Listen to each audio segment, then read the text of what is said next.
भगवान प्रवचन माला के आरंभ में कृपा कर हमारी श्रद्धा और नमन स्वीकार करें।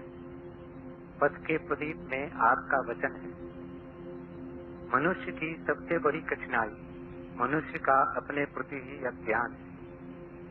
दिए के नीचे जैसे अंधेरा होता है, वैसे ही मनुष्य उस सत्ता के प्रति अंधकार में होता है जो कि उसकी आत्मा है। हम स्वयं को ही नहीं जानते, और तब यदि हमारा सारा जीवन ही गलत दिशाओं में चला जाता है तो आश्चर्य करना व्यर्थ है। भगवान, मिट्टी के दिए तले अंधेरे का इकट्ठा होना तो कुछ समझ में आता है, लेकिन ये आत्मिक दिए के नीचे जो घना अंधकार है उससे हम बिल्कुल अपरिचित हैं। वह क्या है, क्यों है और कैसे दूर हो सकता है, यह हमें विस्तार से समझाने की कृपा करें।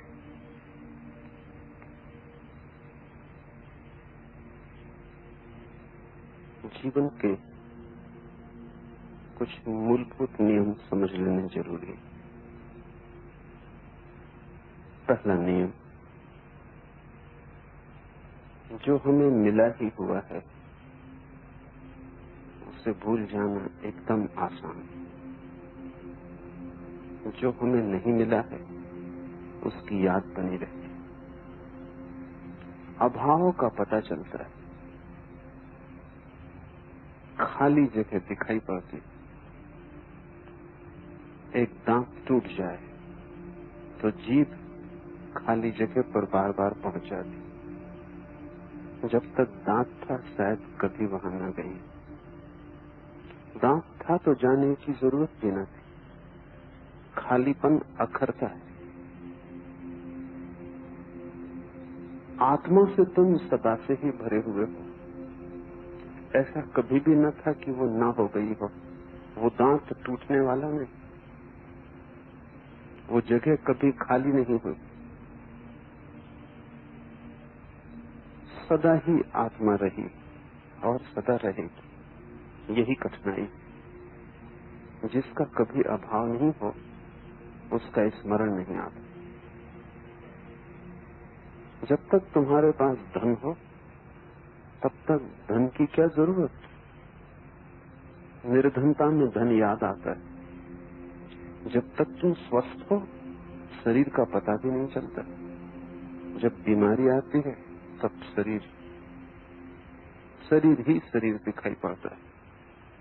बीमारी की परिभाषा ही यही है कि जब शरीर का पता चले। स्वास्थ्य की परिभाषा यही है कि जब शरीर का बिल्कुल पता न चले। पूर्ण स्वस्थ व्यक्ति ऐसे होगा जैसे शरीर है ही नहीं।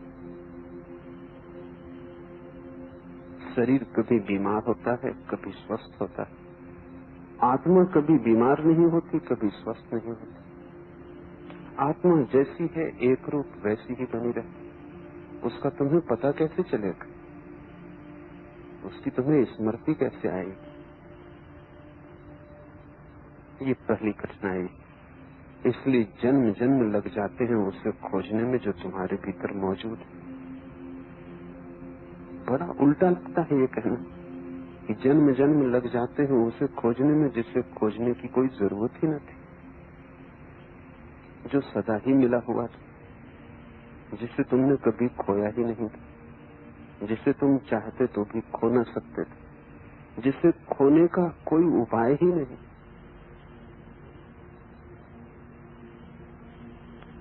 इस कारण दिए के तले अंधेरा हो जाता। ये पहली बात। दूसरी बात, जीवन 24 घंटे संघर्ष। जहां जहां संघर्ष है वहां वहां हमें सजग रहना पड़ता है। वहां डर है। तुम भय के कारण ही सजग होते हो। अगर सब भय मिट जाए तो तुम सो जाओगे। कोई भय ना हो तो तुम पैर तान लोगे, गहरी नींद में चले जाओगे। भय होता है तो तुम जगते हो। भय होता है तो सुरक्षा के लिए तुम खड़े रहते, तुम सोते नहीं। आत्मा के तल पर कोई भय नहीं है। अभय उसका स्वभाव। शरीर के तल पर सब तरह के भय। अभय शरीर का स्वभाव नहीं, भय उसका गुणधर्म। अगर तुम जरा भी वहां सोए तो शरीर से छूट जाओगे। वो संपदा तुम्हारी नहीं, वो संपदा क्षण भर को ही तुम्हारी आई और गई। वहां तुम्हें जागते ही रहना पड़ेगा। देखो, जिनकी संपत्ति है वे तो रात सोए रहते हैं, लेकिन चोर रात भर जागता है।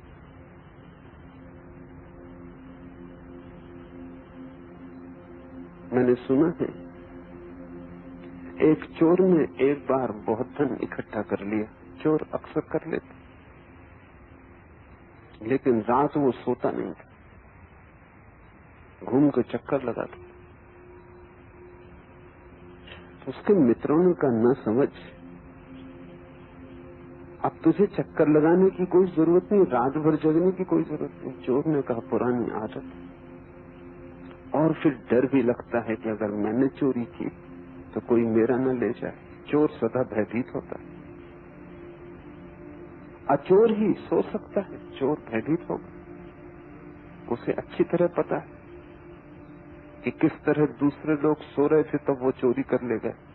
उनकी नींद ही तो चोरी का रास्ता बनी। बहुत बड़ा विचार हुआ। ऑस्कर वाइल्ड, किसी मित्र ने उससे पूछा कि एक किताब मुझे पढ़ने की जरूरत है, बाजार में मिलती नहीं, लाइब्रेरियों में मौजूद नहीं। मैंने सुना है कि वो किताब तुम्हारे पास से बाहर जाने का निश्चित, लेकिन मैं दूंगा नहीं। मित्र हैरान हुआ, पुराना संबंध, सिर्फ पढ़ने को किताब मांगता हूँ, किताब दोगे नहीं बाजार में। वाइल्ड ने कहा, उसका कारण ये सब किताबें मैंने मांग मांग के इकट्ठी की, ये सब चुराई हुई। ये जो हजारों किताबें मेरी लाइब्रेरी में दिखाई पड़ती, इनमें एक भी मैंने खरीदी नहीं। अब तुम मुझसे मत मांगो। चोर सदा डरा होता, जो उसने किया है वही उसके साथ हो सकता। तो तुम धन के प्रति तो जागे रहते हो, तिजोरी भरी हो तो तुम होश से बैठे रहते। मकान बड़ा हो तुम पहरा लगा के बैठे रहते।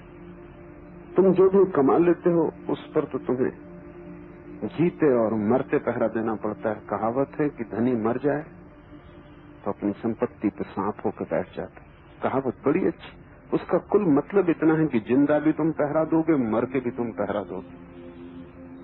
लेकिन आत्मा की संपदा न तो तुमने चुराई, न तुमने किसी से छीनी, वो संपदा सदा ही तुम्हारी रही और वहां कोई भय व्याप्त नहीं होता। तो तुम जागोगे क्यों? जहां भय नहीं वहां तुम जागोगे क्यों? इसलिए दिए के तले अंधेरा इकट्ठा हो जाता। तीसरी बात जो शाश्वत है, जो सदा है और सदा रहेगा, उसके लिए जल्दी भी क्या है।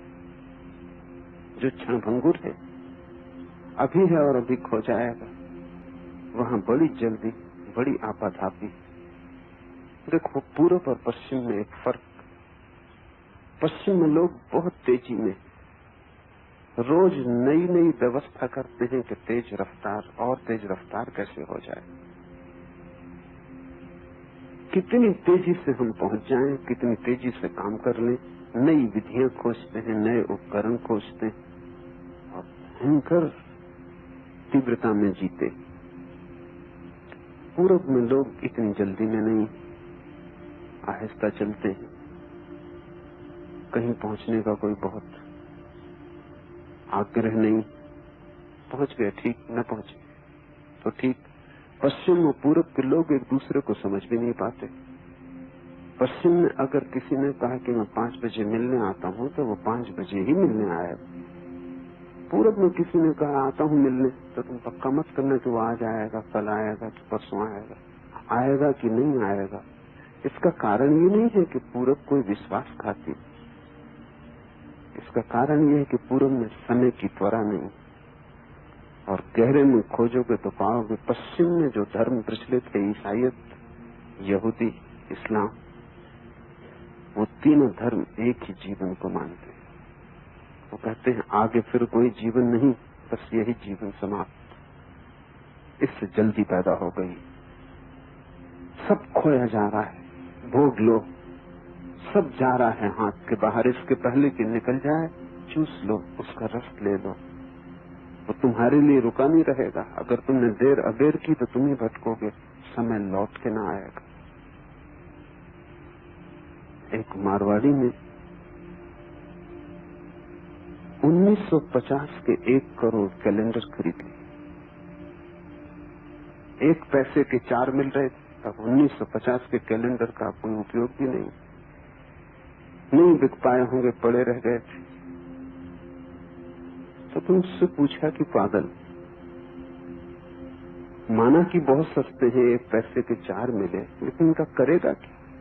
उसने कहा कभी न कभी तो 1950 लौट के आएगा, तब देखना, तब करोड़ों बरस जाएंगे।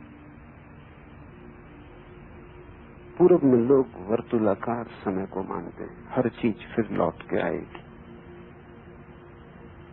कोई चीज सदा के लिए नहीं खो जाती। आज खो गई, कल मिल सकती, परसों मिल सकती। इस जन्म में खो गई, अगले जन्म में मिल जाएगी। इस जन्म में जवानी को खो दिया, घबराओ मत, बहुत बार मिलेगी। इसलिए तेजी नहीं, भागदौड़ नहीं। पश्चिम में एक ही जन्म की धारणा है, जन्म से लेकर मृत्यु तक बस इतनी ही 70 साल की यात्रा, फिर सदा के लिए समाप्त। इसलिए कितनी तेजी से रफ्तार करो, कितनी तेजी से उत्पादन करो, आदमी का कितना समय बच जाए कि वो जीवन को भोग ले, और आदमी आखिरी दम तक भोगता रहे, इसकी व्यवस्था करो। ये सारी धारणा पैदा हुई। ये मैं क्यों कह रहा हूँ? ये मैं इसलिए कह रहा हूँ कि जहाँ समय कम मालूम पड़े वहाँ तुम जोर से भागोगे, पकड़ोगे, भोगने में उत्सुक हो जाओ। और जहाँ समय शाश्वत, वहाँ कोई जल्दी नहीं। आज न देखा हर्ज नहीं, कल भी न देखा हर्ज नहीं, जन्मों जन्मों न देखा तो भी हर्ज नहीं, कभी भी देख लेंगे। आत्मा शाश्वत तत्व है, शरीर शाश्वत नहीं। इसलिए तुम शरीर को पकड़ते हो, देखते हो, संभालते हो, खोजते हो, शरीर के सुखों की चिंता करते हो। इसलिए दिया तले अंधेरा इकट्ठा हो जाता। शरीर मरेगा, तुम चाहे स्वीकार करो या न करो, तुम्हारे चित्त में ये तीर छुपा ही है कि शरीर मरेगा। आत्मा अमृत है, तुमने जानी हो न जानी हो, उसका अमृत स्वर तुम्हारे भीतर प्रतिध्वनित हो रहा है। तुम पहचानो न पहचानो, सुनो न सुनो, वो स्वर वहां गूंज ही रहा है। जो अमृत है उसे भूलना आसान, जो मरण धर्मा है उसे भूलना कठिन। जो मरण धर्मा है उसे जल्दी भोग लो। गणित सीधा और साफ।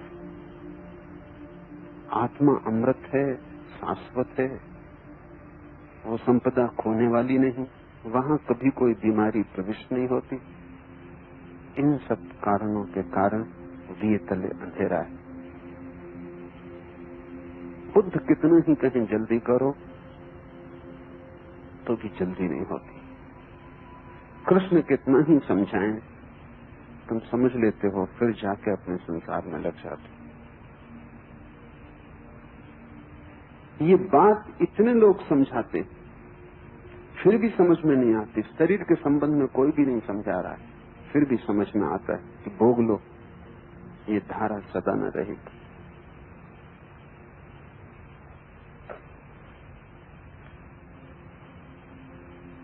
ये सारे कारण अगर ठीक से देख लोगे तुम्हें समझ में आएगा कि क्यों चेतना धारा बाहर की तरफ बह रही और भीतर की तरफ नहीं। क्यों तुम बाहर की तरफ देख रहे हो और भीतर नहीं। क्यों तुम धन खोज रहे हो, पद खोज रहे हो, संसार खोज रहे हो, आत्मा, परमात्मा, मोक्ष नहीं। ये बिल्कुल स्वाभाविक घटा है। ये दिया तले अंधारा बिल्कुल स्वाभाविक है। ये वैसे ही है जैसे साधारण मिट्टी के दिए के नीचे अंधेरा होता। ऐसे ही तुम्हारे नीचे अंधेरा है। ये अंधेरा कब तक रहेगा? जब तक तुमने स्वयं को शरीर माना है, ये अंधेरा रहेगा। जब तक दिया है तब तक अंधेरा रहेगा। ज्योति अकेली हो फिर उसके नीचे कोई अंधेरा नहीं रहेगा। ज्योति सहारे से, थोड़ी देर को सोचो, एक ज्योति मुक्त हो गई अकेली आकाश में, उसके चारों तरफ प्रकाश होगा। लेकिन ज्योति दिए के सहारे, दिया तो ज्योति नहीं, जितनी जगह दिया घेरेगा उतना तो अंधेरे में रहेगी। इसलिए बड़ी विरोधाभासी घटना घटती, दिया सबको प्रकाशित कर देता और खुद अंधेरे में डूबा रह जाता। तुम सबको देख लेते हो, बस खुद ही का दर्शन नहीं हो पाता। तुम सबको समझ लेते हो, बस एक ही अनसमझा रह जाता है, वो तुम स्वयं। तुम सबकी सहायता कर देते हो, बस एक ही असहाय रह जाता है, वो भीतर। तुम चारों तरफ संपत्ति के ढेर लगा लेते हो, बस भीतर एक खालीपन, एक निर्धनता रह जाता। जब तक ज्योति शरीर के सहारे, जब तक तुमने समझा है कि मैं शरीर, जब तक ज्योति को ये भ्रांति है कि वो दिया है, मिट्टी का दिया है, जब तक ज्योति ने साफ साफ नहीं पहचान लिया कि दिया मिट्टी है और मैं मिट्टी नहीं, आत्मा अग्नि धर्मा है, शरीर मिट्टी। तुमने देखा कि अग्नि का एक स्वभाव है कि वो सदा ऊपर की तरफ जाती है, ऊपर ऊपर। तुम दिए को उल्टा भी कर दो तो भी ज्योति ऊपर की तरफ जाएगी। तुम ज्योति को उल्टा न कर पाओगे। अग्नि का स्वभाव है ऊर्ध्वगमन। इसलिए सारे ज्ञान को उपलब्ध व्यक्तियों ने आत्मा को अग्नि धर्मा कहा है। इसलिए जरथुस्त्र को मानने वाले 24 घंटे दिए को जलाए रखते हैं मंदिर में। वो सिर्फ इस बात की खबर कि अग्नि तुम्हारा स्वभाव। तो सारी दुनिया में अग्नि की पूजा पैदा हुई। हिंदू सूर्य को नमस्कार करते, वो नमस्कार सिर्फ अग्नि के ऊर्ध्वगामी स्वभाव को। जिस दिन महावीर को निर्वाण उपलब्ध हुआ, उस दिन जैन दीपावली मनाते, महानिर्वाण हुआ। उस दिन वे उनकी ज्योति दिए से मुक्त हुई। उस दिन करोड़ों करोड़ों दिए जलाते। हिंदुओं की बजाय जैनों की दिवाली ज्यादा सार्थक है।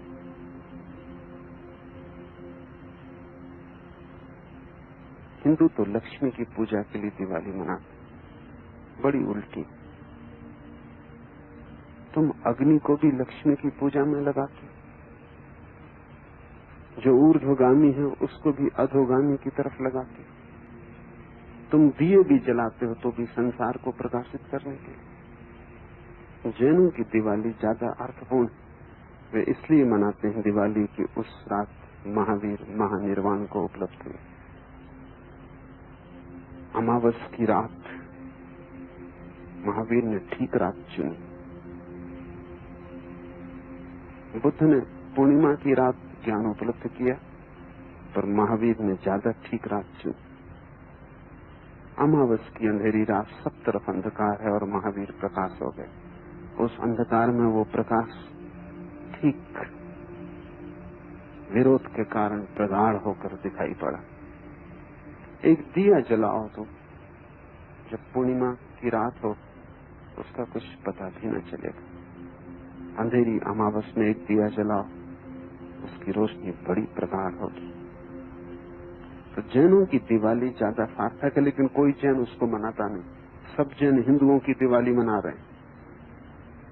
कब उन्होंने भी लक्ष्मी की पूजा शुरू कर दी कहना मुश्किल। मन तो हिंदुओं का ही है, उसमें कोई बहुत फर्क नहीं पड़ता। वो भी धन की ही पूजा कर रहे हैं।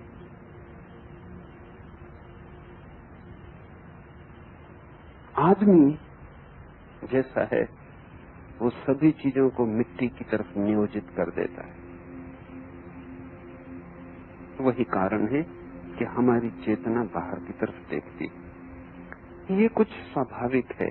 बच्चा पैदा होता है तो स्वाभाविक है कि पहले बाहर देखे। जैसे ही बच्चे का जन्म होता है आंख खोलेगा, बाहर का संसार दिखाई पड़ेगा। कान खोलेंगे, बाहर की ध्वनियां सुनाई पड़ेंगी। हाथ फैलाएगा, मां को छुएगा, स्पर्श करेगा, बाहर की यात्रा शुरू हो गई। फिर प्रतिपल की जरूरतें हैं। बच्चे को भूख लगेगी तो रोएगा, चिल्लाएगा। भूख भीतर तो नहीं भर सकती, बाहर से भरनी पड़ेगी। प्यास लगेगी तो रोएगा, पानी तो बाहर से मांगना पड़ेगा, भीतर तो कोई जल के स्रोत नहीं। बाहर में धीरे धीरे निमज्जित होता जाएगा। धीरे धीरे बाहर ही सब कुछ हो जाएगा, भीतर की कोई याद ही ना आएगी। तुम भूल ही जाओगे कि तुम भी हो। प्यास ही नहीं है, जिसको प्यास लगती है वो भी है। भूख ही नहीं है, जिसको भूख दिखाई पड़ती है वो भी है। ये हाथ जो तुम्हें छूता है यही नहीं है, तुम ही नहीं हो जिन्हें छूता हूं। इस हाथ के भीतर जो छिपा है, जिसके बिना हाथ हिल भी न सकेगा, वो भी है। वो धीरे धीरे भूल जाएगा, तुम उसके आदी हो जाओगे।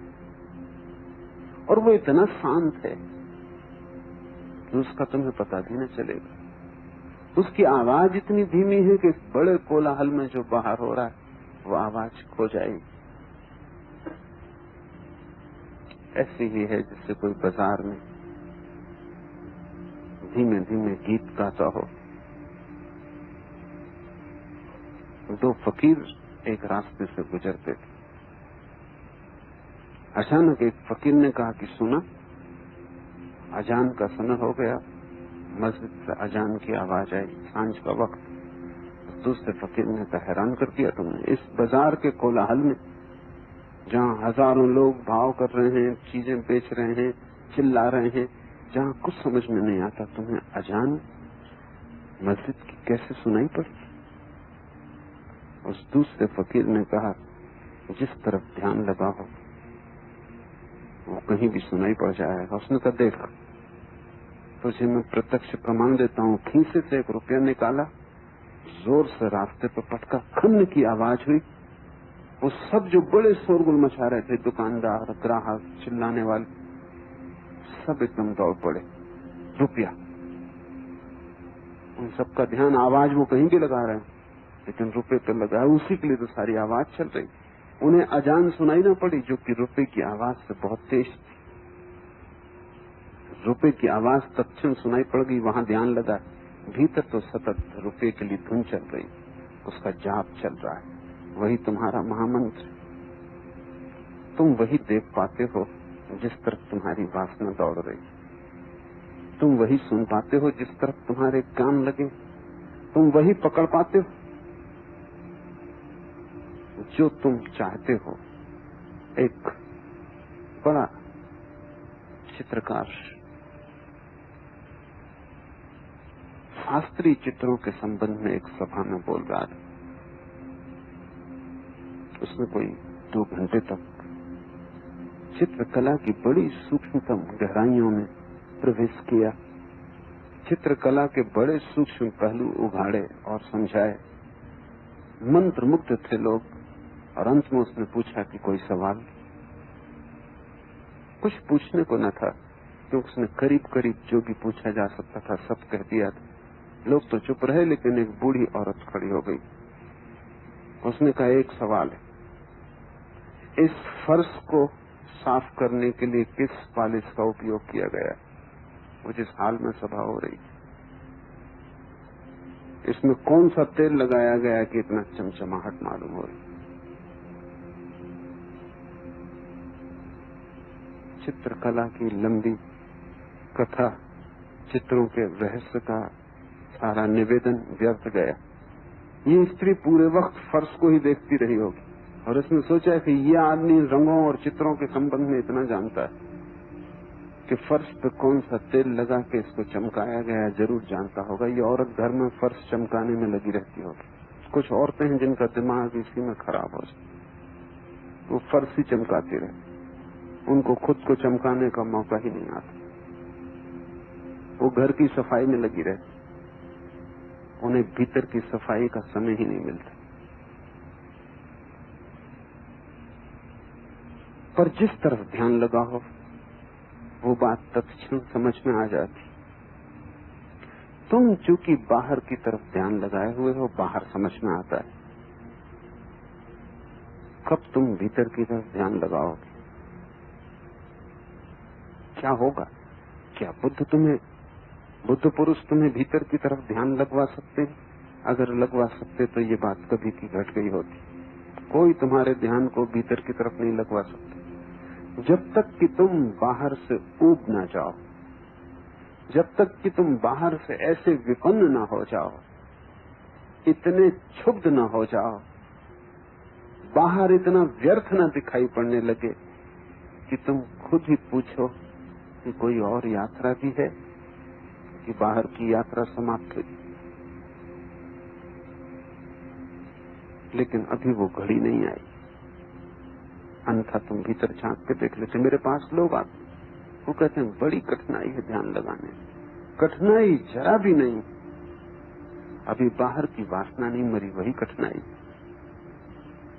और समाज ने जैसा तुम्हें ढांचा दिया है उसमें वो बाहर की वासना मर नहीं पाती। इसे थोड़ा समझना, ये थोड़ा कठिन। समाज ने तुम्हें जो ढांचा दिया है उसके कारण बाहर की वासना न तो तृप्त हो पाती है और न मर पाती। तृप्त हो जाए तो मर जाए, क्योंकि सभी तृप्ति तुम्हें उबा जाती।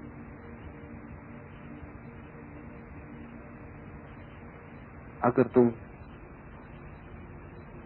ऐसे समाज में रहते हो जहां स्त्रियां बुर्का ओढ़े हुए, तो हर स्त्री जो रास्ते से निकलेगी उसमें तुम्हारी उत्सुकता होगी,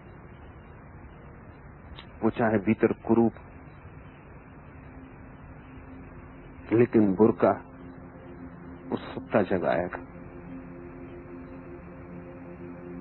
पश्चिम में लोग स्त्रियों में इतने उत्सुक नहीं। समुद्र तट पर स्त्रियां नग्न लेटी रहती हैं, पास से लोग गुजर रहे हैं, कोई देख भी नहीं रहा, किसी को प्रयोजन नहीं। स्त्री उघड़ा हुआ सत्य हो गई, अब उसमें कुछ छिपाने को नहीं। पूरब के लोग ज्यादा चालबाज थे, घूंघट कुरूप स्त्री को भी सुंदर बनाए रखता, रस कायम रहता। और तुम्हारे समाज ने सब चीजों पर घूंघट डाल दिया। जहां भी तुम जाओ वहां ही कुछ खुला नहीं, सब छिपा हुआ है। उस छिपे होने के कारण जिंदगी भर तुम सिर फोड़ते हो लेकिन उब नहीं पाते, रस कायम रहता है। अगर एक स्त्री से छुटकारा हो जाए तो दूसरी स्त्री में रस आ जाता है, दूसरी से छुटकारा हो तो तीसरी में आ जाता है, और मन ये कहा ही चला जाता है कि तुम्हें अभी वो स्त्री नहीं मिली जिससे तृप्ति मिलेगी, जल्दी वो स्त्री मिलेगी। बुद्ध उब गए, बाप की भूल थी, क्योंकि बाप ने सारी सुंदर स्त्रियां इकट्ठी कर दी। बुद्ध का जन्म हुआ तो जोशियों ने कहा कि ये लड़का या तो तीर्थंकर होगा, बुद्ध पुरुष हो जाएगा, और या चक्रवर्ती सम्राट होगा। स्वभावतः बाप ने सोचा कि तीर्थंकर होने में क्या सार, भिक्षु सन्यासी होने में क्या रस, चक्रवर्ती सम्राट हो तो मेरे अहंकार को रस होगा, सारी दुनिया का राजा बन जाए। तो बाप ने ज्योतिषियों से पूछा कि तुम मुझे बताओ कि मैं इसे तीर्थंकर होने से कैसे रोकूं। बस यही भूल हो गई। अगर मुझसे पूछा होता तो मैं कहता कि सब स्त्रियों पर घूंघट डाल दो, सब स्त्रियों को मुसलमान बना दो, जहां भी ये जाए दरवाजा बंद पाए, जहां भी रास्ता मिले वहीं लिखा हो भीतर झांकना मना। इसको संसार में भोगने मत देना, थोड़ा सा जाने देना और ज्यादा अटका लेना। बिल्कुल भी मत रोकना, क्योंकि उससे आदमी आत्महत्या कर लेता। इसे इतना तो भोजन देते ही रहना कि जिंदा रहे, लेकिन पूरा भी मत दे देना, क्योंकि पूरा मिलते से आदमी ऊब जाता। आधे आधे में लटकाए रख। तो बुद्ध शायद घर छोड़ के न भागे होते, लेकिन जोशियों ने सीधे गणित की बात कही। जिंदगी सीधे गणित को मानती नहीं, जिंदगी बड़ी तिरछी, उसकी चाल सीधी नहीं, बड़ी रहस्यपूर्ण। वो गणित जैसी 2 और 2 4 होते हैं ऐसी नहीं, कभी कभी 2 और 2 3 होते हैं, कभी 2 और 2 5 होते हैं, कभी 2 और 2 कितना ही जोड़ो जुड़ते ही नहीं। जिंदगी बड़ी रहस्यपूर्ण है, पहेली भरी। जोशियों ने कहा कि सब सुंदरतम स्त्रियां इकट्ठी कर दो राजमहल में, इसे कोई कमी न रहने दो। न रहेगी कमी, न दौड़ेगा खोज में। इसके आसपास साधारण लोगों को आने ही मत दो। न ये कभी बीमार को देखे, न कभी बूढ़े को देखे, न कभी मुर्दे को देखे, क्योंकि न जीवन में मृत्यु दिखाई पड़ेगी, न सवाल उठेगा। न सवाल उठेगा, न ये खोज पे जाएगा। इसके बगीचे के फूल पत्ते भी सूखने के पहले अलग कर दो, क्योंकि हो सकता है पूछे कि फूल कैसे सूख गया। शायद उससे संकेत मिल जाए और पूछने लगे, क्या मैं भी आज जो फूल जैसा खिला हूं कल फूल जैसा सूख जाऊंगा? जैसे सूखे फूल मत देखने दो। सर्दी का अलग महल बनाओ जहां गर्मी रहे, गर्मी का अलग महल बनाओ जहां सर्दी रहे, वर्षा के लिए अलग इंतजाम करो। तो बुद्ध के पिता ने 3 महल बनाए, उनमें तीनों में अलग अलग आयोजन किया। बुद्ध जवान हो गए तब तक उन्होंने बूढ़ा आदमी नहीं देखा, बीमार आदमी नहीं देखा, मुर्दा नहीं देखा। उन्हें पता ही नहीं था कि कोई मरता है।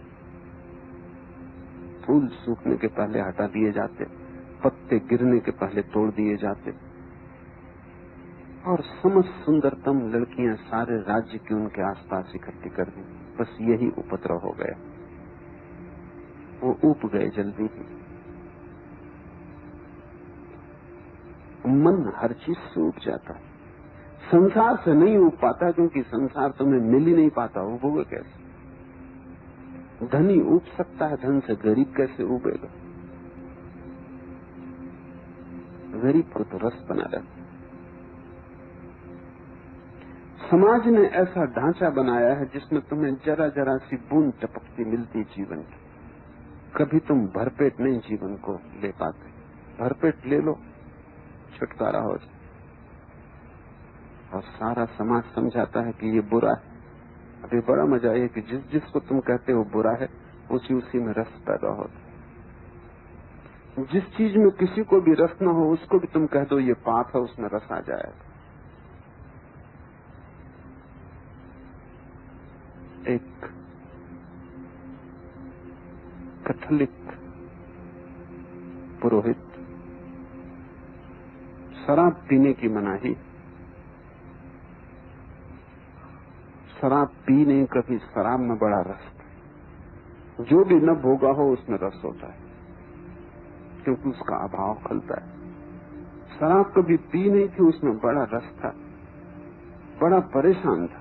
24 घंटे बस शराब का ही ख्याल आता था कि लोग न मालूम कैसा मजा ले रहे हैं। रास्ते पे शराबी झूमता निकलता है, पता नहीं भीतर कैसी झूम चल रही है, मस्ती चल रही है, कौन सी प्रसन्नता है, कौन सा आनंद है, छलका पड़ रहा है।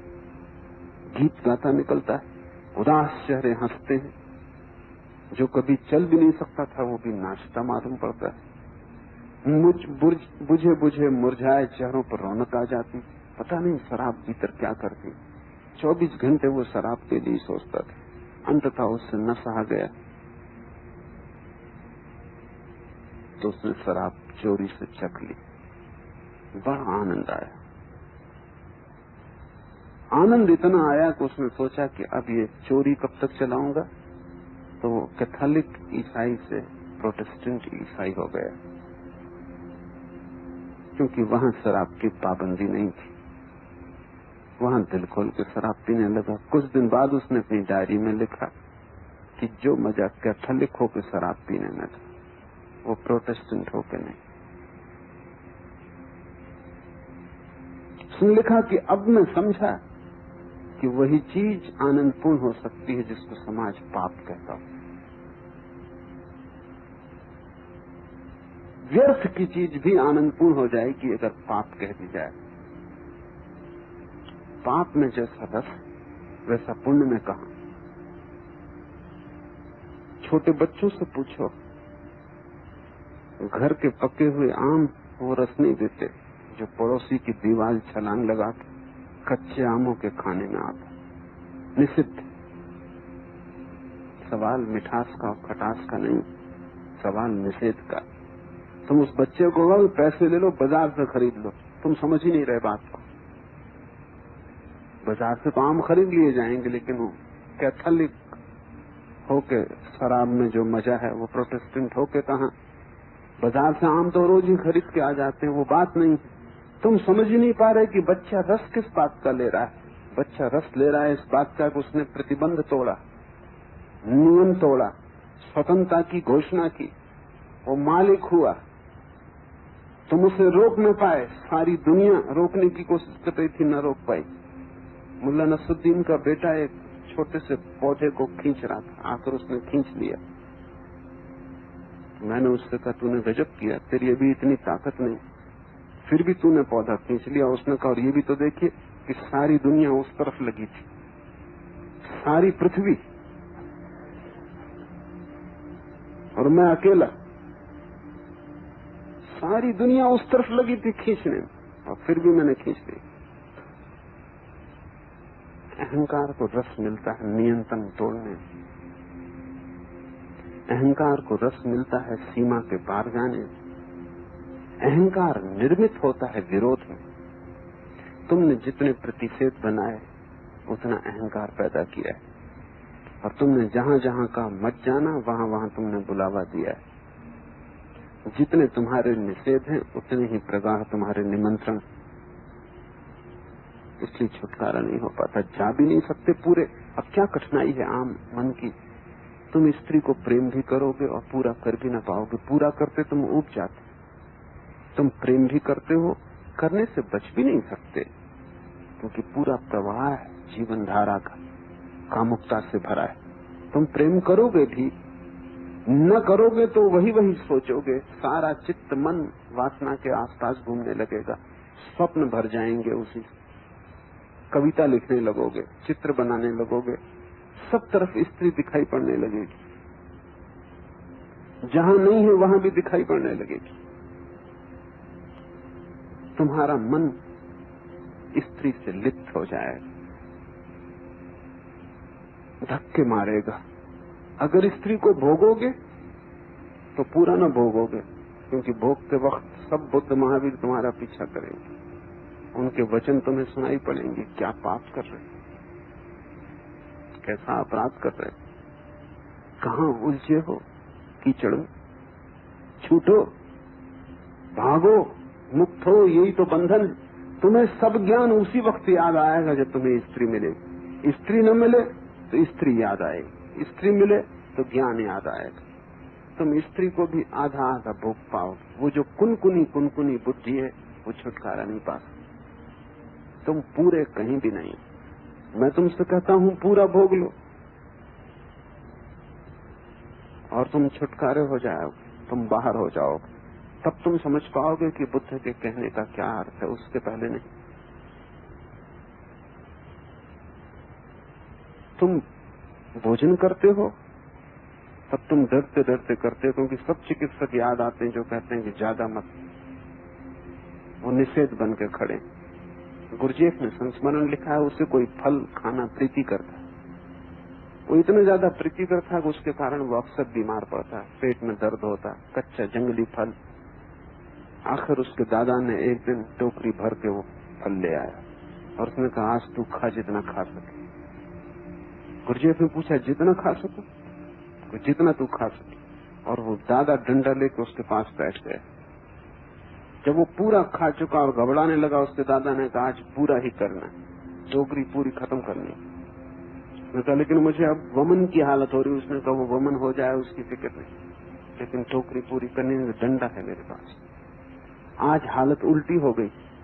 रोज डंडा फल न खाने के लिए था कि फल खाया कि डंडा पड़ा, आज डंडा फल खाने के लिए।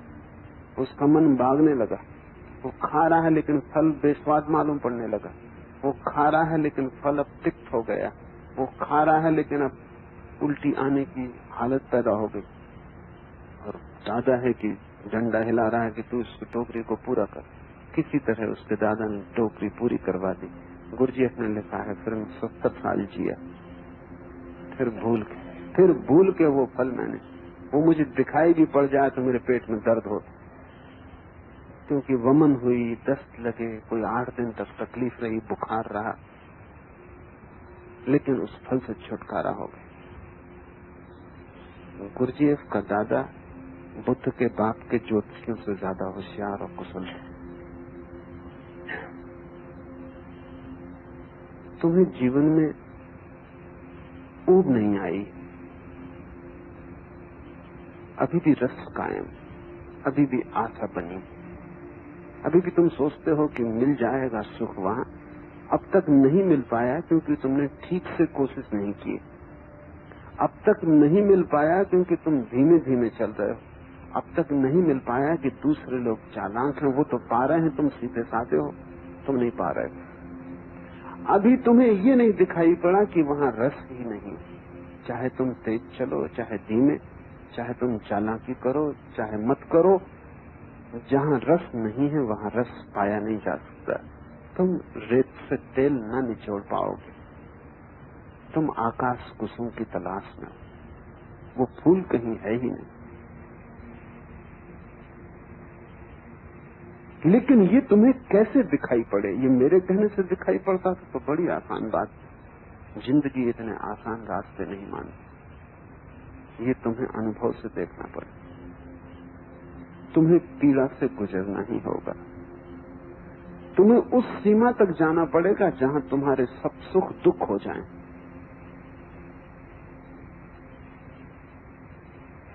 इसे स्मरण रखो, जहां तुम्हारे सब सुख दुख हो जाएं, वहीं संन्यास का जन्म, और वहीं से दिए के नीचे का अंधेरा मिटना शुरू होता, क्योंकि तब रोशनी भीतर लौटने लगती है। तब ये यात्रा समाप्त हुई, बाहर कुछ भी नहीं।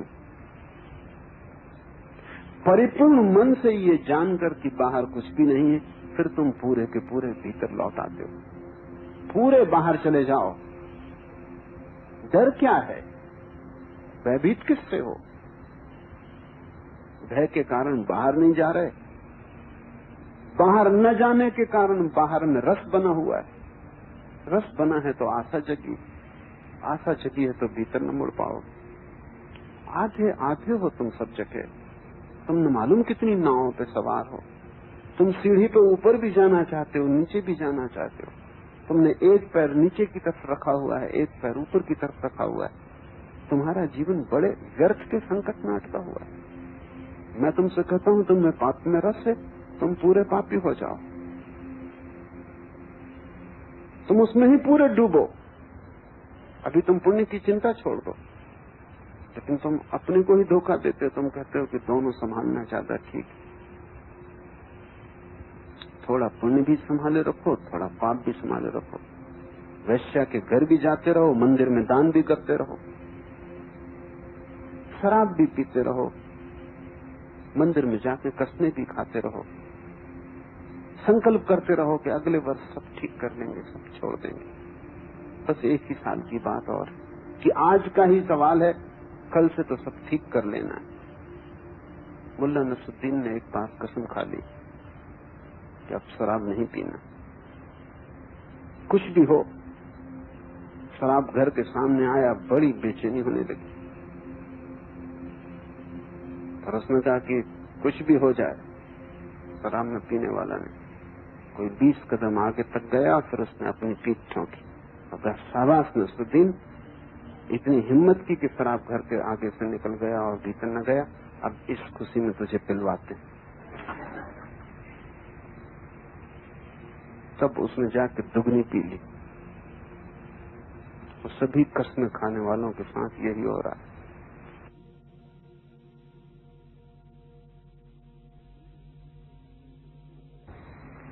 मंदिर में कसम खाते हो ब्रह्मचर्य की, उसी क्षण स्त्री इतनी सुंदर दिखाई पड़ने लगती जितनी कसम के पहले न थी। तुम्हारी कसमें भी स्वाद को जगाने का उपाय तो नहीं। स्त्री में रस खोरा होता है तो तुम ब्रह्मचर्य की कसम खा लेते हो, उससे रस वापस लौट आता। भोजन से ऊबने लगते हो तो उपवास कर लेते हो, उससे रस लौट आता है। सभी विपरीत चीजें रस को जन्माती। मनोवैज्ञानिक कहते हैं कि पति पत्नी को एक ही कमरे में नहीं रहना चाहिए, उससे रस क्षीण होता है। मनोवैज्ञानिक कहते हैं कि उन्हें 2 अलग कमरों में रहना चाहिए और 24 घंटे मिलना जुलना नहीं चाहिए, उससे रस क्षीण होता है। इसलिए पति पत्नी एक दूसरे से ऊब जाते, परेशान हो जाते। पत्नी को कभी कभी मायके चले जाना चाहिए, उससे रस वापस लौट आता। जिस चीज से तुम ऊबने लगो उससे विपरीत करने से स्वाद लौट आता है। तुम्हारा जीवन ऐसे ही है जैसे मिठाई खाने वाला नमकीन भी खाता है, नमकीन से मीठे का रस वापस लौटता है। विपरीत से जीभ साफ हो जाती। तुम भोजन करते हो और मैं देखता हूं इधर कि जो ज्यादा भोजन करने वाले लोग हैं अक्सर उपवास में उत्सुक हो जाते। जिन्होंने ज्यादा खा लिया अब उपवास के सिवाय कुछ बचता भी नहीं करने को। उपवास से उनके खाने की वृत्ति फिर वापस लौट आती। बहुत कामी चित्त के लोग ब्रह्मचर्य में उत्सुक हो जाते हैं क्योंकि काम शिथिल हो जाता है, घबरा जाते हैं। ब्रह्मचर्य फिर से रस दे देता है। जैसे घड़ी का पेंडुलम बाएं से दाएं तरफ जाता है, दाएं से बाएं तरफ आता है। जब वो दाएं जा रहा है तब तुम्हें पता नहीं वो बाएं आने की शक्ति जुटा रहा है। जितनी लंबी झूल लेगा दाएं तरफ उतनी ही लंबी झूल लेगा बाएं तरफ। तुम्हारा चित्त ऐसे ही द्वंद में भटकता है। तुम पूरे भाव से संसार को भोग लो, तुम संसार से उसी क्षण मुक्त हो जाओगे। संसार इतना व्यर्थ है कि आश्चर्य है कि उसमें रस कायम कैसे रह जाता है। उसमें रस कायम रह जाता होगा तो उसका कारण एक ही है कि तुमने पूरी आंख खोल के भी नहीं देखा। एक स्त्री ने जाके एक दिन पुलिस स्टेशन में रिपोर्ट लिखवाई कि मेरे साथ बहुत अभद्र व्यवहार हुआ है। एक आदमी ने मुझे रास्ते पे पकड़ लिया और मेरा चुंबन लिया। बड़ी दोपहरी, बाजार खुला, दुकानों पे लोग काम कर रहे, सड़कें चलती फिरती। सुप्रिंटेंडेंट ने कहा कैसा आदमी था, उसका हुलिया लिखवाओ। कितना लंबा था, कैसे कपड़े पहने था, कैसी शक्ल थी। उस स्त्री ने कहा कि ये मुझे कुछ भी पता नहीं। तो सुप्रिंटेंडेंट ने कहा हैरान किया तुमने, भरी दोपहरी, अंधेरा नहीं, कोई आदमी ने तुम्हें पकड़ा, चुंबन लिया और तुम ये भी न देख पाएंगे कि उसकी शक्ल कैसी है, कपड़े क्या पहने, ऊंचाई लंबाई क्या है। उस स्त्री ने कहा बात यह है कि जब भी कोई मेरा चुंबन लेता तो मैं आंख बंद कर लेती। स्त्रियां अक्सर कर लेती।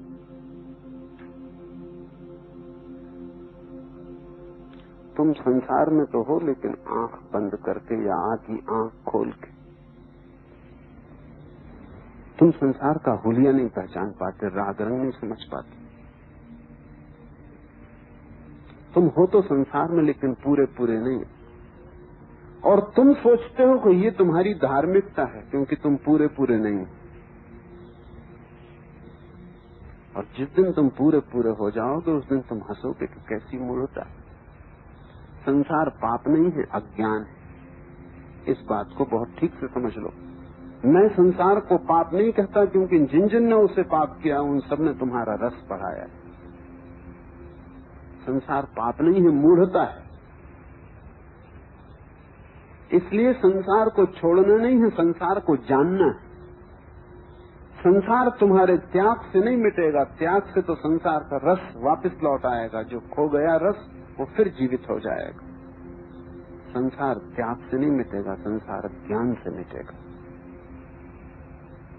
ये बहुत क्रांतिकारी फर्क है। संसार अगर पाप है तो उसे तोड़ने में तुम्हारा अहंकार बढ़ता है, जिससे तुम्हारा अहंकार बढ़ता है तुम उससे कैसे छूटोगे। मैं तुमसे कहता हूं कि संसार मूढ़ता है, उससे अहंकार बढ़ाने का कोई भी कारण नहीं, उससे तुम सिर्फ मूढ़ सिद्ध होते हो। उससे सिर्फ इतना ही पता चलता है कि तुमने आंख खोल के देखा भी नहीं कि संसार की हुलिया क्या है, धन क्या है, ये संसार क्या है। तुम पुलिस थाने में भला रिपोर्ट लिखाने पहुंच गए हो, तुम भला किसी सदगुरु के पास पहुंच गए हो, कहते हो छुटकारा दिलाओ संसार से, लेकिन कोई तुम्हें छुटकारा नहीं दिला सकता तुम्हारी खुली आंखों के अतिरिक्त। भरपूर नजर से इसे देख लो, आंख बंद क्यों करते हो? और आंख बंद करने के पीछे जाल, सबने समझाया है कि बेकार है, तुम्हारी खोपड़ी में ये विचार बैठ गए कि संसार बेकार है, क्या भोगना। तो जब तुम भोगते हो आंख बंद कर लेते हो, इसलिए पूरा भोग नहीं पाते।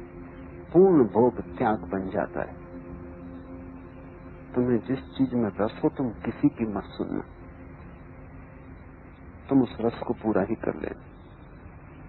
जिस दिन तुम पूरा करोगे उस दिन तुम पाओगे कि तुम कैसी व्यर्थता में लगे थे।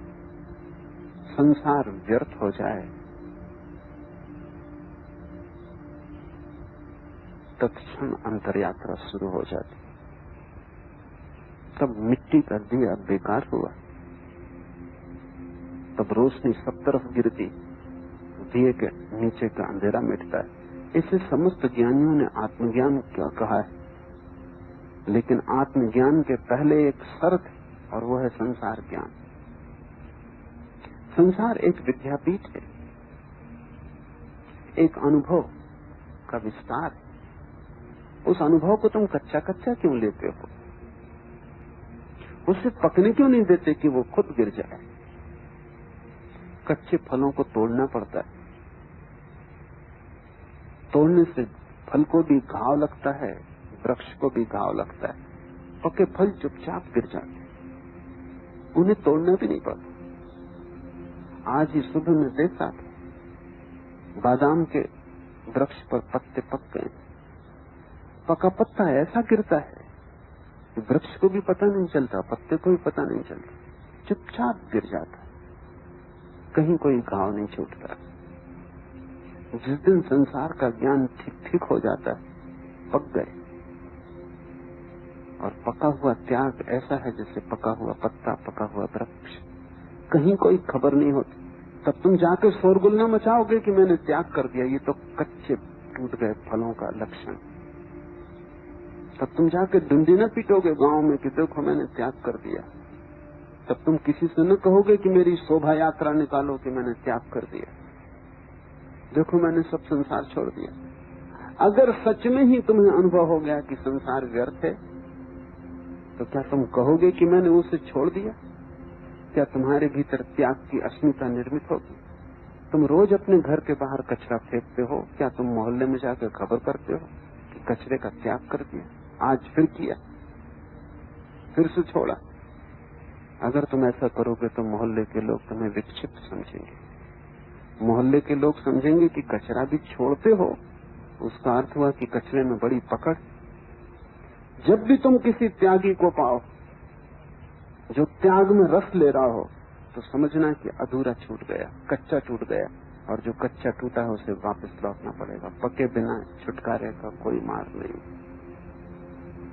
नीत्शे का एक बहुत प्रसिद्ध वचन है, राइपननेस इज ऑल, पक जाना सब कुछ। मैं भी तुमसे यही कहता हूं कि पक जाना सब कुछ। समय मत खो, पको, परिपक्व हो जाओ। सुनी हुई बातों के कारण नहीं, अपने ही अनुभव से पाओ कि व्यर्थ क्या है, तब छोड़ना भी नहीं पड़ता। तुम्हें पता भी नहीं चलता कब छूटना शुरू हो गया। व्यर्थ छूटता चला जाता है। जैसे जैसे व्यर्थ छूटता है सार्थक उभरता है, निर्मित होता है। व्यर्थ के हटते ही रोशनी भीतर लौटनी शुरू होती। यही प्रयोजन है इस वचन का। मनुष्य की सबसे बड़ी कठिनाई मनुष्य का अपने प्रति ही अज्ञान। दिए के नीचे जैसे अंधेरा होता है, वैसे ही मनुष्य उस सत्ता के प्रति अंधकार में है जो कि उसकी आत्मा है। हम स्वयं को नहीं जानते, और तब यदि हमारा सारा जीवन ही गलत दिशाओं में चला जाए तो आश्चर्य करना व्यर्थ। तुम गलत कामों को तो बदलने की कोशिश करते हो, लेकिन तुम ये कभी नहीं देखते कि गलत काम तुमसे पैदा हो रहे हैं। तुम एक गलत काम को बदलोगे, तुमसे दूसरा गलत काम पैदा हो जाए। मेरे पास लोग आते हैं, वो कहते हैं मुझे सिगरेट पीनी छोड़नी। मैं उनसे कहता हूँ कि सवाल तुम्हारा है, तुम्हारी सिगरेट पीना छुड़ा दूंगा, कल तुम इसकी जगह कोई और परिपूरक खोजोगे, तम्बाकू खाओगे, सूंघनी सूंघोगे, तुम कुछ ना कुछ करोगे। क्योंकि सवाल सिगरेट पीने का नहीं है, ये सिगरेट पीना ऊपर से आ गया कृत्य नहीं, तुम में लगा फल। इसको तुम तोड़ दो, दूसरा फल लगेगा। तुम अपने कृत्यों को बदल के क्या करोगे?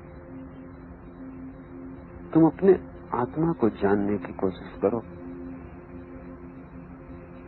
जिस दिन तुम अपने को जानोगे, तुम्हारे कृत्य बदलने शुरू हो जाएंगे।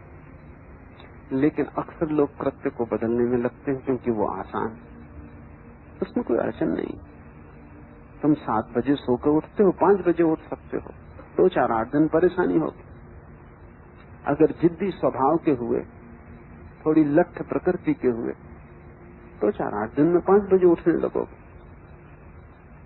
थोड़ी हठवादिता रही, दम्भी आदमी हुए, उठने लगोगे 5 बजे। लेकिन तुम ही तो उठोगे ना 5 बजे। 7 बजे तुम उठते थे, 5 बजे भी तुम ही उठोगे। जल्दी उठने से क्या फर्क हो जाएगा? लेकिन तुम सोचते हो जाएगा। मुल्ला नसरुद्दीन एक लड़की के प्रेम में था। सभी प्रेमी अपने प्रेम की प्रशंसा करते। उस लड़की से कह रहा था कि सुबह उठते ही तेरा नाम लेता। तो उस लड़की ने कहा, यही तो तुम्हारा भाई कहता। नसरुद्दीन ने कहा, लेकिन एक बात ख्याल रखना, मैं उससे पहले सो के उठता। पहले सो के उठ के भी तुम नाम लोगे भगवान का, इससे क्या फर्क पड़ता है? 7 बजे लेते कि 5 बजे लोगे, तुम ही लोगे ना। 7 और 5 से तुम में क्या फर्क पड़ता है? कोई भी फर्क नहीं पड़ता। लेकिन ये आसान, कृत्य को बदलना आसान, क्योंकि कृत्य ऊपरी बात, कपड़े बदलने जैसा है।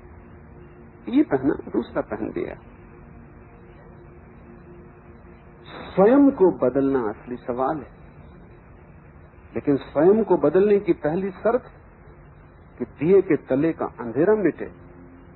वहां अंधेरा है जहां तुम हो, वहां तुम जाओगे तो सदा अंधेरा पाओगे। समस्त शास्त्र कहते हैं कि भीतर प्रवेश करके बड़े प्रकाश का अनुभव होता है, लेकिन तुम आंख बंद करो, सिर्फ अंधेरा दिखाई पड़ेगा। ये कोई शाब्दिक बात नहीं है जो मैं कह रहा हूं कि दिया तले अंधेरा है। समस्त वेद, उपनिषद, कुरान, बाइबल, धम्मपद, सभी का एक बारे में सहमति है कि भीतर अनंत प्रकाश। लेकिन तुम जाओ, आंख बंद करो, जैसे आंख बंद करते हो अंधकार। क्या मामला है? क्या ये सारे लोग भ्रांति में थे? तुम जब भी आंख बंद करते हो अंधेरा, और ये सब चिल्लाए चले जाते हैं। अलग अलग देशों में पैदा हुए लोग, अलग अलग समयों में, एक दूसरे से कोई संबंध भी नहीं, एक दूसरे से सीखने का उपाय भी नहीं, लेकिन समस्त शास्त्र कहते हैं कि भीतर परम प्रकाश।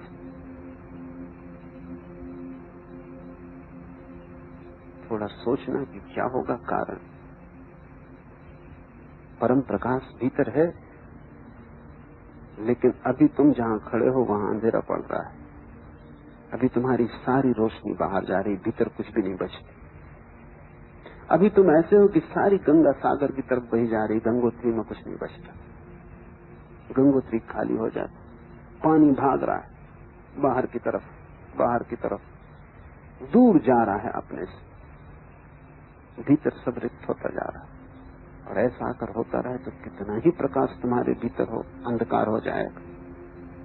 वैज्ञानिक कहते हैं कि हमारा जो सूरज ये 4000 साल में बुझ जाएगा, क्योंकि रोशनी बाहर जा रही। विराट है, पृथ्वी से 60,000 गुना बड़ा है, अनंत क्षमता का है, लेकिन वो भी चुक जाएगा। 4000 साल में सूरज भी खाली हो जाएगा, क्योंकि प्रकाश बाहर चला जा रहा है। तुम सूरज से भी बड़ी क्षमता के हो। कबीर ने कहा है जैसे हजारों सूरज एक साथ जल जाएं, ऐसा वहां प्रकाश, लेकिन वो भी चुका देते हो। बाहर बाहर बाहर खाली होते जाते। जिस जैसे खाली होते वैसे वैसे दीनता लगती। बच्चे को देखो, बड़े भाव से भरा हुआ पैदा होता, जैसे सम्राट। और बूढ़े को देखो, थका हारा टूट गया।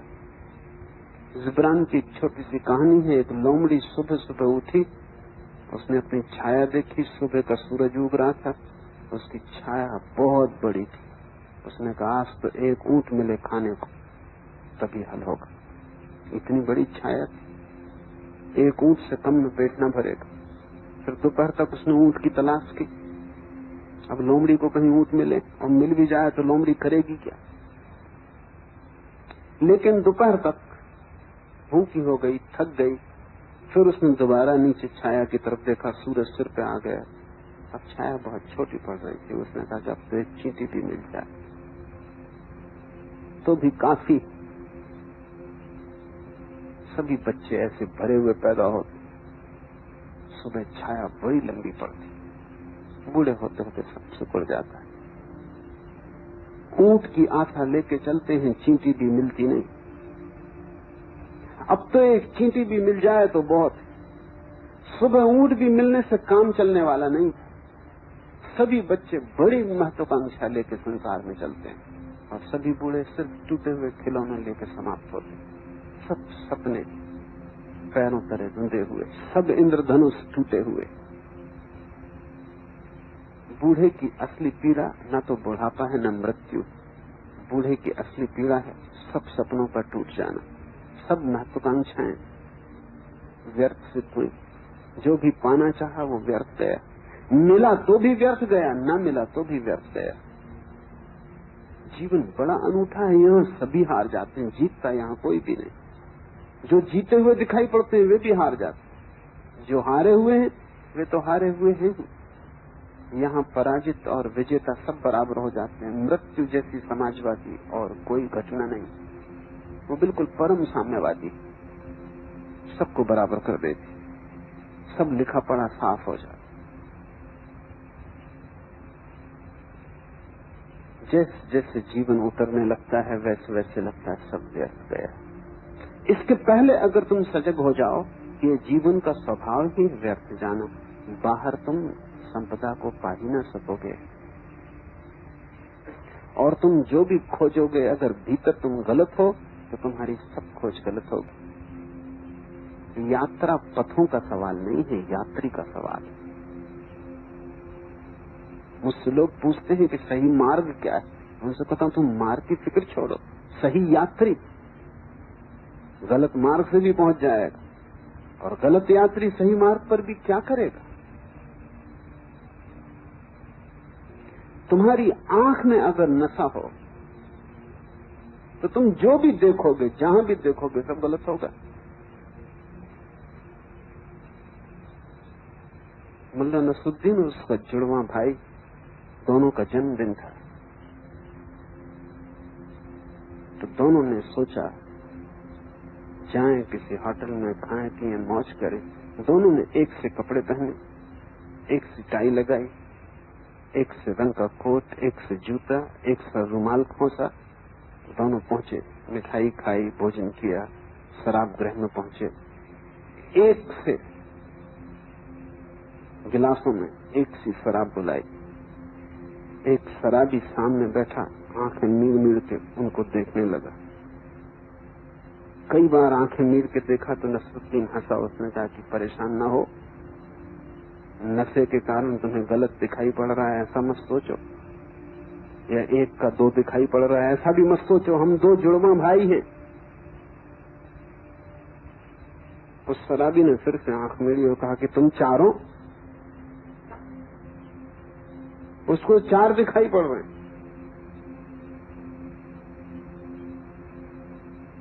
तुम्हारी आंख में अगर मोह, तुम जहां भी देखोगे वहीं संसार है। संसार नहीं है सवाल, मोह सवाल। तुम परमात्मा को भी देखोगे वहां भी संसार दिखाई पड़े।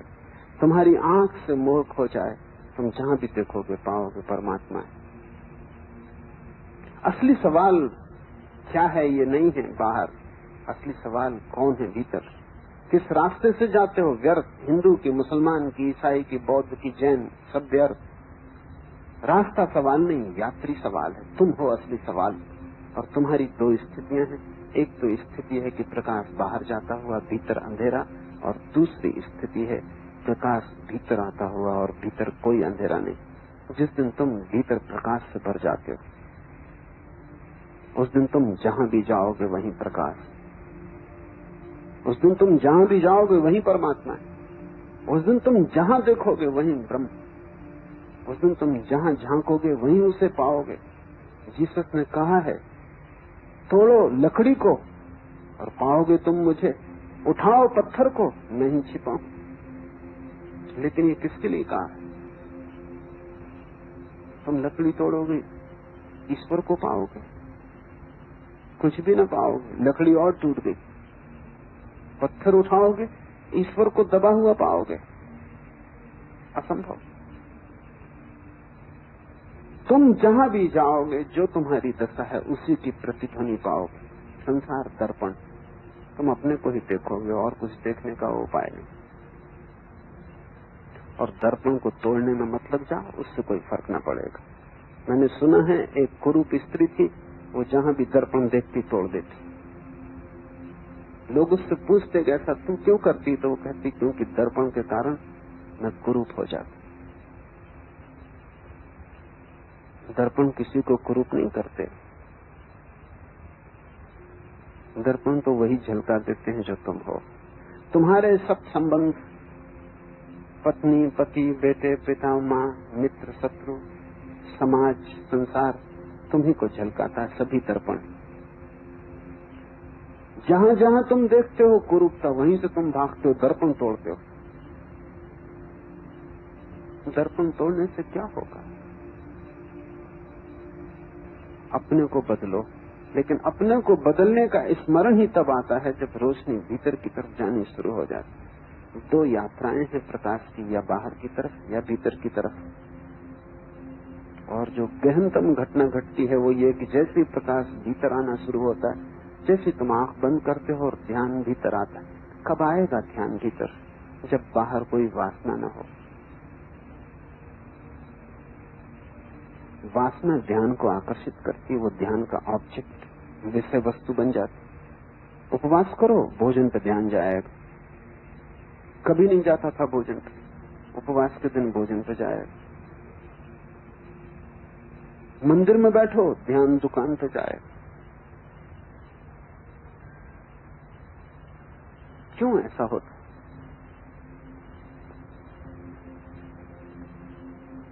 जिस चीज का भी मन में वासना है, चाह है, जब तुम उसे छोड़ते हो तो वो सारी प्रगाढ़ता से ध्यान को आकर्षित करती। आंख बंद करते हो, भीतर ध्यान क्यों नहीं जाता? क्योंकि अभी बाहर चाहे कायम, निर्वासना हुए ध्यान न होगा। क्या करो? साधु संत समझाते हैं वासना छोड़ो। काश इतना आसान होता। ये ऐसे ही जैसे किसी को बुखार चढ़ा है, तुम बड़े ज्ञानी, उसको कहो बुखार छोड़ो, औषधि बताओ कुछ। ये तो वो भी चाहता है कि बुखार छोड़ दे, लेकिन छोड़े कैसे?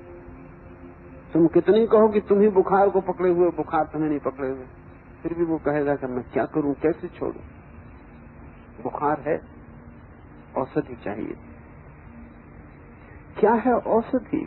इस संसार से चाहे टूट जाए, एक ही औषधि मैं अनुभव कर पाता हूं, और वो ये है कि तुम बहुत सजगता से संसार को भोगो। बेहोशी में भोगोगे, ये संसार कभी भी तुमसे छूटेगा ना। तुम सजगता से भोगो। जहां जहां संसार कहे यहाँ रस है, वहां वहां जाओ, वहां वहां पूरा ध्यान लगा दो। भूल जाओ परमात्मा को, भूल जाओ आत्मा को, भूल जाओ सदगुरुओं को, शास्त्रों को, पूरा ध्यान वहां लगा दो। और पूरे ध्यान से भोग लो। जिस चीज को तुम पूरे ध्यान से भोग लोगे वही व्यर्थ हो जाएगी, सार्थकता वहां है नहीं। संसार को व्यर्थ करो, संसार को चुका दो, तुम अचाह से भर जाओगे। और जब अचाह होगी तब भीतर ध्यान ले जाने में क्या अड़चन? अड़चन खत्म हो गई, बाधा कोई ना रही। तब बिना विधि के भी ध्यान भीतर जाता है। विधियों की तो जरूरत इसीलिए है क्योंकि तुम बिल्कुल अस्त व्यस्त हो। तब तुम आंख बंद करो, ध्यान भीतर जाता है। आंख खोलो, ध्यान बाहर जाता है। हाथ से किसी को छुओ, स्पर्श दूसरे को मिलता है। मत छुओ, फिर बैठ जाओ, खुद का स्पर्श शुरू हो जाता है। इतना ही सहज है, लेकिन चाह टूट जाए। और चाह के टूटने का ढंग है, औषधि है कि चाह को ध्यान पूर्वक संभोग करो। ध्यान पूर्वक स्त्री से छुटकारा हो जाएगा, पुरुष से छुटकारा हो जाएगा। भोजन करो ध्यान पूर्वक, स्वाद से मुक्ति हो जाएगी। सौंदर्य को देखो ध्यान पूर्वक, सौंदर्य समाप्त हो जाएगा। सुख को देखो गौर से, सुख खो जाएगा। दुख को देखो गौर से, दुख हो जाएगा। जैसे जैसे बाहर की चीजें व्यर्थ होंगी वैसे वैसे दिए के नीचे जो अंधेरा है वो मिटेगा, रोशनी आएगी। और जिस दिन दिए के नीचे का अंधेरा मिट जाता है उस दिन आत्मज्ञान। बुद्ध ने मरते समय जो अंतिम शब्द कहे हैं वो है अपदीपो भव। आनंद ने पूछा, आप हम क्या करेंगे? तुम हमारे दिए थे, तुम्हारी रोशनी से हम चलते थे। तुम प्रकाश थे तो अंधेरा न था, अब रात अंधेरी हो जाएगी। अब हम भटकेंगे, हम तुम्हारे प्रकाश में भी न पहुंच पाए, हम तुम्हारे बिना कैसे पहुंचेंगे? तुम बुझे जा रहे हो, हमारा क्या होगा? बुद्ध ने कहा, अपदीपो भव, अपने दिए बनो आनंद, और दूसरे की रोशनी से कोई कभी नहीं पहुंचा, क्योंकि दूसरे की रोशनी भी बाहर पड़ सकती है। तुम्हारे भीतर तो सिर्फ तुम्हारी रोशनी ही पड़ सकती है। मैं कितना ही प्रकाश करूं वो तुम्हारे चारों तरफ होगा, तुम्हारे भीतर नहीं जा सकता। मैं कितना ही समझाऊं वो समझ तुम्हारे चारों तरफ से तुम्हें घेर लेगी, तुम्हारा वातावरण बन जाएगी, तुम्हारे चारों तरफ एक आभा का मंडल बन जाएगी, लेकिन भीतर नहीं जाएगी। भीतर तो तुम्हारा ही ज्ञान स्फुरित होगा, तुम्हारी ही आत्मा जलेगी, तुम्हारा ही दिया जलेगा। तभी वो दिया जल ही रहा है, सिर्फ उसके नीचे अंधेरा है। अंधेरे के कारण मैंने तुम्हें बताया, एक एक कारण को तोड़ते चलो। सबसे बड़ा कारण यह है कि तुम्हारा रस अभी संसार में कायम है। तो मैं नहीं कहूंगा तुमसे कि रस कायम रहते हुए तुम भीतर मुड़ो, तुम कभी न मुड़ पाओगे। तुम इस रस को विरस कर डालो। और विरस करने का मेरा प्रयोग बिल्कुल भिन्न है जो तुम्हें दूसरों ने समझाया है। दूसरों ने समझाया है कि विरस कर डालो, मतलब समझो ऐसा कि इसमें कोई रस नहीं, विचार करो इसमें कोई रस नहीं। मैं तुमसे नहीं कहता कि विचार करो, मैं कहता हूँ ध्यान करो। सोचो मत कि रस नहीं, सिर्फ ध्यान को गड़ा कर देखो। अगर रस है तो मिल जाएगा, रस नहीं है तो मिल जाएगा। अब तक संसार में जिन्होंने ध्यान से देखा, जिन्होंने बाहर ध्यान से देखा, उन्होंने पाया कि वहां सब आसार है। ये आसार की प्रतीति तुम्हारी अंतर यात्रा का द्वार बन जाए, रोशनी भीतर आ जाए, तुम रोशनी के एक भीतरी वर्तुल बन जाओ। फिर तुम्हारे जीवन में कुछ गलत ना होगा, तुम जो भी करोगे वो ठीक। लोग कहते हैं कि साधु वो है जो ठीक करता है, जो ठीक ठीक करता है सब काम, जिसका सब व्यवहार सम्यक है, वो साधु।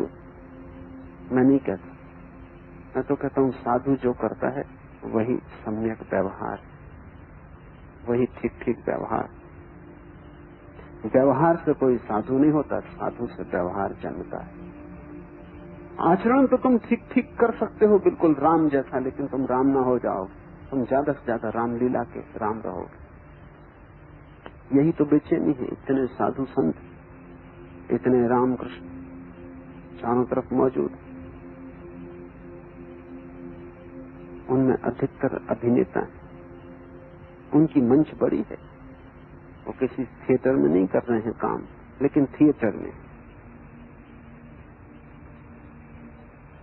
आचरण में सब कुछ है, भीतर वो भी परेशान है, साध लिया है सब, जैसे तोते ने कंठस्थ कर लिया हो। एक आदमी एक तोते को बेचने गया, एक सर्कस में पहुंचा, उसने सर्कस के मैनेजर को कहा कि सिर्फ 20 रुपए दे दें, और ये तोता असाधारण इस तरह बोलता है कि कभी कोई तोता नहीं बोला। तो उस मैनेजर ने कहा कि अगर सच में ही ये बात है तो 20 रुपए में तुम इसे क्यों बेच रहे हो? हटाओ इस तोते को यहां से, 20 रुपए में कोई ऐसे अद्भुत तोते को बेचने आएगा? तोता एकदम उछला अपने पिंजड़े में और उसने कहा महाशय जल्दी मत करें, मैं सच में ही ऐसा तोता हूं, और इस आदमी से बुरा आदमी खोजना मुश्किल है जो मेरा मालिक है। इसने मेरे कारण लाखों रुपए कमाए। हिटलर, मुसोलिनी, चर्चिल, रूजवेल्ट सभी ने मुझे प्रशंसा के पत्र दिए, जगह जगह मुझे स्वर्ण पदक मिले, इसने सब बेच खाए। ये मुझे ठीक से खाना भी नहीं देता, पानी भी नहीं पिलाता। आप थोड़ी दया करें और मुझे खरीद लें। चौंक गया वो मैनेजर तो सर्कस का, ऐसी भाषा जिसके ठीक काशी से शिक्षित पंडित हो, शुद्ध और इतनी संगत। उसने उस आदमी को कहा कि तू पागल है, ये तोता लाखों का है और इसको तू 20 रुपए में बेच रहा है, क्या कारण तेरा बेचने?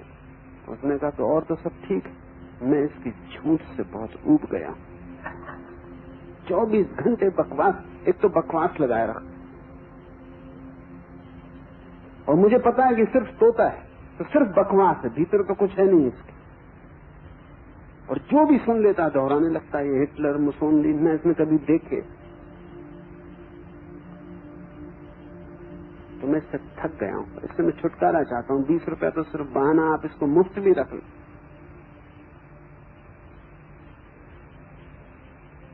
तुमने कभी अपने मन की तरफ ख्याल किया कि मन क्या है इस तोते से ज्यादा है? इसने कुछ जाना नहीं, वेद पढ़ लिए हैं, उपनिषद रट लिए, दोहरा सकता है कबीर को, कुंद कुंद को, किसी को भी, पर ये तोते से ज्यादा है। और ये तोता कितना ही कुशल हो गया हो बोलने में, 20 रुपए में भी कोई लेने को तैयार होगा।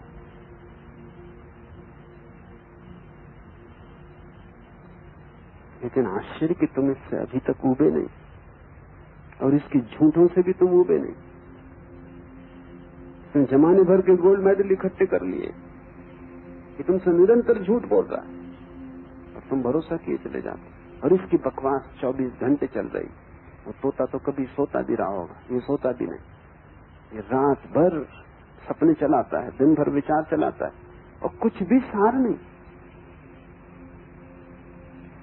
तुम्हारा मन भी एक झूठ है जो तुमने उधार ले लिया, तुम्हारा आचरण भी एक झूठ है जो तुमने उधार ले लिया।